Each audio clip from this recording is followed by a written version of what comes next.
Now on CoastTV News. Faith fallout. My friends, liberalism is that evil. What a local minister had to say that sparked backlash and his resignation. A cold front moving through tonight brings a cool down for the last weekend of summer. I'll track it on Meteorologist coming up. And later, a centennial celebration. I feel like I helped save the country, which I did, I guess. Meet the World War II veteran who just turned 100. This is CoastTV News at 11. 15 years later, the man who made the deal of a lifetime now hearing tough questions on Capitol Hill. Good evening, and thank you so much for joining us tonight at 11. I'm Christina DeRobertis. A quick reminder, it is the most wonderful time of the year for high school football. Friday Night Lights, and the Delmarva Sports Network has all the highlights right now. Now to our top story. The former U.S. attorney who negotiated Jeffrey Epstein's 2008 plea deal appeared before the House Oversight Committee today. Alexander Acosta. He spoke before the bipartisan panel in a closed-door meeting. Sherelle Hubbard has the details on what transpired. As part of the probe into the late convicted sex offender Jeffrey Epstein, Alex Acosta, the former U.S. attorney who negotiated a controversial 2008 plea deal with Epstein, appeared before the House Oversight Committee on Friday. A Miami Herald investigation in 2018 described that non-prosecution agreement as the, quote, deal of a lifetime. Democrats in the room today say Acosta defended the agreement. Now, it's very clear that Alex Acosta ran a deeply flawed investigation of the Epstein case. That's clear. He also would not admit that Mr. Epstein received a sweetheart deal. At the time of the plea deal, Epstein avoided a federal trial and served just 13 months in prison for state prostitution charges over his involvement with underage girls. According to the victims and the survivors of Epstein, there was a lot of warning about the crimes that Epstein and Maxwell were committing, but yet it appears the government let the victims down. Democrats and Republicans on the panel say Acosta essentially dismissed the accusations of Epstein's victims. Mr. Acosta, at least to us in this deposition, essentially said he didn't have faith in the victims, their stories, and their ability to tell their own story and their own testimony, which is deeply disturbing to all of us sitting in there. I'm Sherelle Hubbard reporting. Now we go to the Gathering Place. It's also known as the Dagsboro Church of Christ, and that's where Minister Mike Mitchell delivered a fiery sermon recently. That sermon ultimately led to his resignation. Take a listen. My friends, liberalism is that evil. It is. That's Minister Mike Mitchell of Dagsboro's Church of Christ in a recent sermon taking direct aim at liberalism. Liberalism is godless. It is murderous. Mitchell implied the church is under attack. This church is vulnerable. They know where we are and what time we're here. And we can't give a liberal an opportunity. And says he now has to carry a gun to and from work. As I walk from my house to the church to my house, I have to carry my gun. Sussex Pride and other organizations like Speak Out Against Hate are taking issue with the minister's rhetoric. It was disturbing. Sussex Pride director David Mariner calls the sermon hateful, even dangerous. The language was inappropriate and went over the top. To characterize a whole group of people as evil, to characterize a whole group of people as murderous, that's just inflammatory. And other faith leaders are speaking out, like Associate Pastor Mark Harris of St. Peter's in Lewis. I don't think those are Christian values at all. Harris says he felt personally targeted by Mitchell's words. He slams all liberals as being somehow domestic terrorists. He's slamming me, right? And I don't think of myself as a domestic terrorist. Mitchell put out a statement saying his goal has always been to, quote, communicate biblical truth with honesty and respect. The Dagsboro Church of Christ says it asked Mitchell to resign from his position, which Mitchell agreed to do. And Mike Mitchell also said in that same statement, quote, I have been canceled. I've lost my role as minister, my television program, and my social media page. Out of fear for my life and my family's safety, I have been forced into hiding. He continued to say that he has received numerous threats against himself and his children. Delaware State Police tell us they did receive reports of Mitchell receiving online messages, but police say those messages were harassing but not threatening. Moving on, a new Royal Farms will be built in Milton across from the newly built McDonald's, and the project just crossed a huge milestone. On your screen now is a look from our drone where the Royal Farms is going to be built. The money given to the store is part of DelDOT's Transportation Infrastructure Improvement Fund. The decision was voted on unanimously at DelDOT's meeting Wednesday. The improvements include things like new turn lanes, a new signal, a crosswalk, and storm water management. Some locals we spoke with say the area is getting a bit too crowded. I'm worried about the traffic, and I think we're close to the other Royal Farms, and we already have a gas station here. Yeah, and a few people we spoke with mentioned the other gas station in Milton, the Quick Stop. Some people saying a Royal Farms could hurt their business or actually give the gas station some relief. Veterans across Delaware gathered today for support, resources, and connection. The annual Stand Down Expo returned to Dover's Schutte Park for its 18th year, helping hundreds of veterans access services they didn't know were available. More than 100 state, local, and federal organizations were on hand, offering housing, medical care, VA benefits, legal aid, and more. And officials say connecting veterans to these benefits is one way to give back to those who served. We bring as many veterans as we can locate and reach by emails, texts, whatever, flyers, and bring them to one central location so that they can achieve any problem they may run into. And we're told that the event is coming back to Dover next year. It's scheduled for September 18th, 2026. Rehoboth Beach now has two new commissioners, Chris Galante and Susan Stewart. They were both sworn in today following the city's election last month. Galante is an urban planner, community activist, and businessman. He says that skill set will add value to the Board of Commissioners. Stewart is a lawyer, also a member of the Planning Commission. She says she knows what the city needs. I think that is something that I'm going to bring to the Board of Commissioners, to be hyper vigilant and transparent in our communications. We should not be doing deals behind closed doors. The answer to how you don't violate FOIA is you don't violate FOIA. I think Taylor Tedder's doing a spectacular job, and I think it's critical for us as a city to get behind him so this investment we made can pay off. And according to the city, Galante and Stewart will now enter into a 3-year term. This does bring us to our Coast TV poll. We want to know what you think is the biggest issue that needs to be addressed in Rehoboth Beach. Looking at the results, 16% worried about government transparency. Most people, 76%, are saying parking. 1% think the environment, 7% say the cost of living. You can change up these answers, though. It's not too late to vote. Go to coasttv.com or use our mobile app. According to the town of Ocean City, Sunday is the last day on duty for the Ocean City Beach Patrol. Before Sunday comes, though, Beach Patrol is reminding you their stands are currently farther apart, so you should find the nearest lifeguard stand before you go swimming. Also, remember, keep your feet in the sand until a lifeguard is in the stand. Now we're looking live into Lewis, and our first alert meteorologist Bob Trihy joins us now with a check on the forecast. Bob, is summer really over?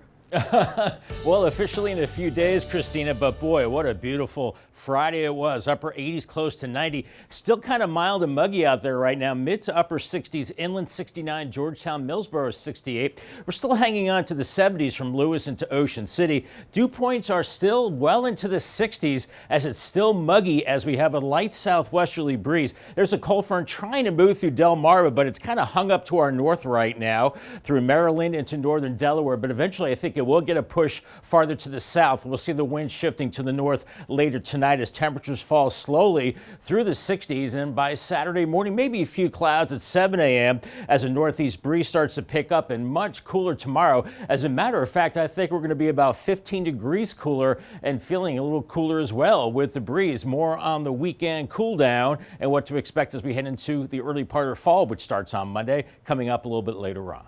All right, thank you, Bob. And although fall is just around the corner, we're still seeing lots of insects lingering into fall. And as Bob Trihy explains, one in particular, dubbed the hitchhiker, is a pest that can do a lot of damage. This is a spotted lanternfly. They're gearing up to spread, laying eggs. Females can lay multiple egg masses. Katie Balicki from the Delaware Department of Agriculture is speaking about the invasive spotted lanternfly that she says has crept through all of Delaware and much of the northeast United States, 17 in total. We call this time of year kind of the swarm season. So spotted lanternfly are finding new food sources, new mates, new places to lay eggs. So we're seeing a lot more activity in spotted lanternfly movement this year. The Department of Agriculture says lanternflies are detrimental to Delaware forests and agriculture. An upcoming frost or freeze will kill a lot of the adults, but not the egg masses. That's because Delaware winters aren't severe enough. The Department of Agriculture has an egg scraping program in the winter. We probably destroyed about 70 to 80,000 egg masses, and I feel like we just didn't hit the number that we need to see a decline in spotted lanternfly egg masses. Egg masses can be found on different surfaces. Trucks, trailers, playground equipment, grills, outside, anything with a smooth surface. If you come upon an egg mass, scrape it off and crush them or soak them with alcohol. Be sure to check cars for eggs since they tend to hitchhike on vehicles and even clothing. Since lanternflies are widespread now, the Department of Agriculture suggests to kill them instead of reporting them. As you can see on this tree, we've got at least a half a dozen spotted lanternflies, and this is a healthy tree, and there's a common misconception that the spotted lanternfly will kill the tree, and that could be the case in only very rare occurrences. In some cases, an entire tree can be covered with the pests. It's important to check for egg masses before traveling to surrounding states, especially Pennsylvania, New Jersey, Maryland, and Virginia. For Coast TV, I'm First Alert Meteorologist Bob Trihy.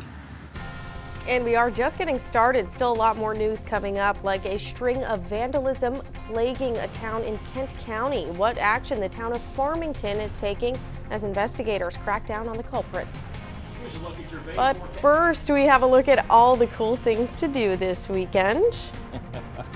Now it's time for a look at your Bay forecast heading into your Saturday. Mid-60s to start the day from Cambridge into Crisfield, and then mid-70s in the afternoon, much cooler with a mix of sun and clouds. We came so close to a record high today. Our high of 90, the record 91. More on that coming up. Normal's now 79 and 60. Your forecast details coming up in a few minutes. We'll be back in just 60 seconds.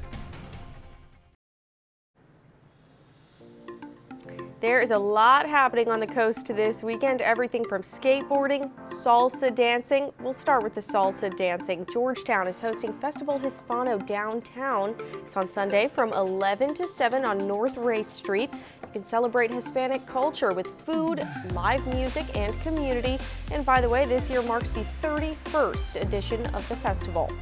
If you want to give back, you can join Captain Jack Sparrow and his pirate crew in Ocean Pines Sunday morning. They're having the Marine Debris Plunder. It's a family-friendly cleanup, and you can win prizes for all the trash you haul in. Ocean City is rolling out the red carpet for skaters this weekend. The first class of the Mid-Atlantic Skateboard Hall of Fame gets inducted on Saturday. And in Milford, the city's largest annual outdoor festival is kicking off Saturday. The Riverwalk Freedom Festival. It starts at 9 a.m. It goes all day long. There's going to be live music, a brew garden, the annual Duck Dash, plus fireworks at dusk. And the Delaware Resorts Fall Home Expo is back this weekend at Cape Henlopen High School. More than 80 home-related exhibitors will be under one roof, and it's free on Saturday and Sunday. You can find all of the details, event tickets, and more. Just head to coasttv.com and click on cool things to do. Hard to believe that summer is just about over. In a few days, that's going to be it. Fall's going to arrive on Monday. What a beautiful Friday it was, and what a beautiful evening. Gateway Subaru Camp, 72 in Ocean City. Wind still coming in out of the southwest, and boy, what a warm day, even hot. 90 in Georgetown, 86 Easton, with Salisbury at 88. A little cooler in Ocean City at 81, and we just missed a record high. The record high, 91, back in 1970, still stands as we hit 90 today, so oh so close to tying that record at Georgetown. But otherwise, we're looking at a cool down as we head into the weekend. Only 75 tomorrow behind a cold front, 73 on Sunday. Fall arrives Monday. We're in the mid-70s. It does warm up a little bit Tuesday into Wednesday with highs into the lower 80s at that time. But right now, still kind of mild and muggy out there. 69 in Georgetown, 71 at Bethany Beach, 72 in Rehoboth, 68 in Redden. And it still has that muggy feel as we have dew points well into the 60s and winds still blowing in out of the southwest, very light at the present time as we're awaiting a cold front. Now we're looking at mostly clear skies. I have noticed some areas of ground fog, so watch out for that overnight as there is a front to our north trying to move through. I think it will get a push as we go through the overnight and then sink to the south as the winds pick up out of the north as we have high pressure to the south of the front and then stronger high pressure across southeast Canada, and that will ridge in for the upcoming weekend and give us a nice weekend. Here's Futurecast at midnight. We're still in the 60s and 70s. Then the wind starts to blow out of the north and northeast by Saturday morning. We're seeing some clouds, breezy at the coast with temperatures not too cool into the 60s and 70s, but then it doesn't climb much. Late morning, we're in the mid 70s, and then by 2:30, mid 70s around Millsboro, 78 Salisbury, 60s and 70s at the beaches, and feeling cooler with that breeze as the clouds increase into Saturday evening. Then I think it becomes mostly cloudy heading into Sunday morning. Temperatures on the cool side. In fact, I don't think we get out of the lower 70s. At least it looks like the sunshine starts to come out more by Sunday afternoon. Here's our muggy meter. We're looking comfortable through Sunday and Monday, then becoming more humid next week with a better chance of showers and storms. Low 70s for Fenwick Island and Ocean City for tomorrow. Rip current threat is low, and low 70s from Lewis on into Rehoboth Beach as our winds are coming out of the northeast, gusting 25 miles per hour or so, and those east-northeast winds are pretty persistent into Sunday as we increase some moisture Tuesday, Wednesday, and Thursday. Right now, it looks like the heaviest rain could come later Thursday. And here's Tropical Storm Gabrielle starting to get its act together. The good news is this will be a fish storm moving well out to sea, maybe as a Category 2 hurricane east of Bermuda, but for us, maybe just some higher waves. 63 tonight, mainly clear and pleasant. 75 tomorrow, and then Sunday 73. Paul Davis 7-day forecast. Fall arrives Monday 76. Lower 80s Tuesday with showers there, continuing on and off for the rest of the week, and then a little cooler. Got it. Thank you, Bob. Well, Delaware State Police are investigating a deadly motorcycle crash in Frankfort yesterday afternoon. They say it happened approximately 4:15 p.m. Troopers say the motorcyclist was traveling south on Camp Barnes Road. That's south of Estuary Boulevard. It's the area on your screen right now. Now, DSP says the driver was currently unnamed 22-year-old from Millville. The 22-year-old attempted a pass on two other motorcyclists. He lost control, was ejected before striking a traffic sign. DSP says they were pronounced dead at the scene. Well, the small Kent County town of Farmington is dealing with a big problem: vandalism. The town's playground, basketball court, along with town hall have been damaged recently. And reporter Tim Furlong from our sister station NBC 10 shows us why town officials have temporarily closed off the facilities. Don't blink or you'll drive right on past Farmington, Kent County. Hard-working folks in this tiny town, but right now one of their biggest points of pride, it's closed off. It's really sad. The kids don't have nothing to go with anyway, so it's really sad. This relatively new playground and basketball court is just where families here go. It's like my kids go to school all day long now, and it's like when they come home after they eat dinner, but like they want to go outside and play. Obviously, we don't have a very big yard, so they want to come over here and play, and it's like, well, they should be allowed because it's 5 minutes from our house, so it's like, but then now they can't do that because it's shut down. Well, the town has now had to close off the park because vandals just keep on messing with it. Liquor bottles, broken playground equipment, and now a shattered backboard. It's crazy. It's probably some young kids or something just doing some nonsense. It shouldn't even be like this, honestly. Nobody here thinks it's local kids doing the damage. Everyone here knows each other. They think it's teenagers and young adults from other towns who meet here to play ball and just to hang out. This old schoolhouse is where the town holds meetings. I'm told it looks very nice on the inside, but outside all the windows are boarded up because they say vandals kept on shooting the glass out with BB guns. Police come by here when they get a call, but so far, no arrests. For people to do what they're doing, it's wrong. So obviously, police and town leaders are going to work really hard to try to find out who did this to their basketball courts and their park. But in the meantime, the mayor of the town tells me that they have been doing a little bit of research about finally putting some cameras up on the side of the building. Yeah, exactly. You cannot fix stupid. Not sure if the vandals are stupid, but they certainly seem mean-spirited. That's a shame. Hope they get caught. The damage they have caused here has now directly impacted families who used to enjoy this spot and who hopefully will get to enjoy it again sometime soon. In Farmington, Kent County, Tim Furlong, NBC 10 News. Coming up next, why the Federal Trade Commission is suing Ticketmaster and its parent company. Stay with us. This is Coast TV News at 11. Keeping your house warm this season expected to rise to $976. That's nearly an 8% increase from last year, says the National Energy Assistance Directors Association. The Center for American Progress reports that utility companies have raised or plan to raise rates this year or next year. Meanwhile, federal funding for utility bill assistance has stayed at $4 million for the past 2 years. Lawmakers are likely to maintain that level for the upcoming fiscal year. Attention concert and event goers. Have you ever found yourself frustrated by the amount you're having to spend on tickets in recent years? Well, Ticketmaster and its parent company Live Nation are now being sued by the government for allegedly engaging in illegal ticket resale tactics. As Michael Yoshida reports, the Federal Trade Commission says it costs consumers billions of dollars in inflated prices and additional fees. The Federal Trade Commission leveling a litany of accusations against Live Nation Entertainment, suing the parent company of Ticketmaster for allegedly failing to crack down on ticket resellers, and thus forcing customers to, quote, pay substantially more than face value for tickets of popular concerts and events. Americans are sick of having to fork over an arm and a leg to take their family to a baseball game or to see their favorite show, their favorite musician. The lawsuit allegations include dishonest pricing, with fees often hidden and added at the end of purchases, which the FTC says can be as much as 44% of the final cost, misrepresenting how many tickets are available, and that company claims of imposing strict limits on ticket purchases are false. Ticketmaster knew this was happening and let it happen because a lot of these sales were then going to Ticketmaster's secondary ticketing platform. And that means that, Ticketmaster and these brokers got to pocket profits. Taylor Swift's Eras tour brought heightened attention to price gouging when resale prices hit tens of thousands of dollars. Backlash led to Live Nation CEO testifying on Capitol Hill. President Donald Trump has also signed several executive orders on the issue.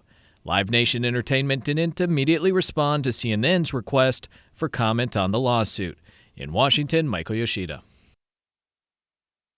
The FTC does say Ticketmaster controls ticketing for about 80% of major venues in the U.S., with consumers spending nearly $83 billion buying tickets from the company between 2019 and 2024. Reminder, Sunday Night Football is back on Coast TV this Sunday, September 21st. The KC Chiefs are in the Big Apple facing the New York Giants. Coverage begins right here on Coast TV at 7 p.m. and you can stay with us for hyper-local news after the game. Now here is a live look into Milford, and we will have one more check on the forecast after this. We are wishing a very happy birthday to a World War II veteran in Sussex County today, Irvin Hudson, or as many call him, Irv. He turned 100 today.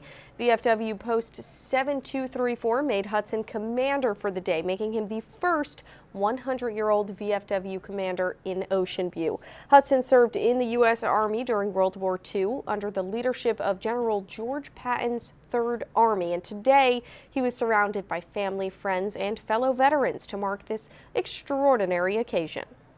I went through it once, but I wouldn't go again. I wouldn't want to do it again. But it was pretty drastic at times. But we made it. And I had some buddies that were with me, and I used to tell them, we live in a charmed life, so let's keep going. That's what we did. I feel like I helped save the country, which I did, I guess.